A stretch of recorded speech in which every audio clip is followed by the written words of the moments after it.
without readjusting the rapier. There are 4 types of rapier systems: single rigid, double flexible, and double telescoping. Double rigid rapiers use 2 rapiers that are just over 1/2 the width of the warp. Each transfers the yarn halfway across the warp shed.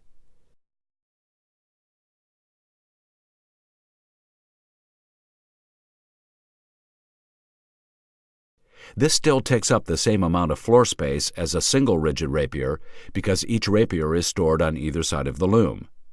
However, the speed can be increased because it takes less time to insert a pick, since each rapier has only half the distance to travel in the shed.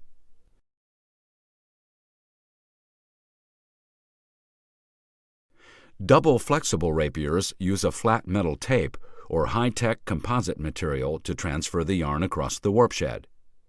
The advantage of this system is that the floor space is reduced since the rapier storage space is reduced.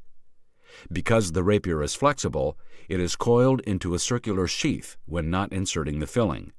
The rapiers are much lighter, resulting in higher processing speeds. Flexible rapier looms are capable of reaching 850. Air jet filling insertion uses a stream of high-pressure air to insert the filling yarn into the warp shed. This is the fastest conventional method of weaving. Air jet looms consistently reach production speeds of up to 1,000 to 1,200 picks per minute on single-width fabrics.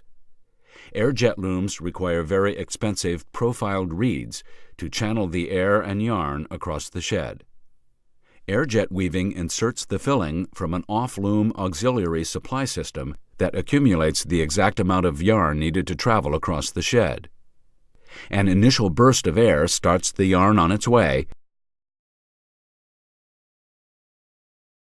and several auxiliary nozzles then help propel the yarn completely across the warp.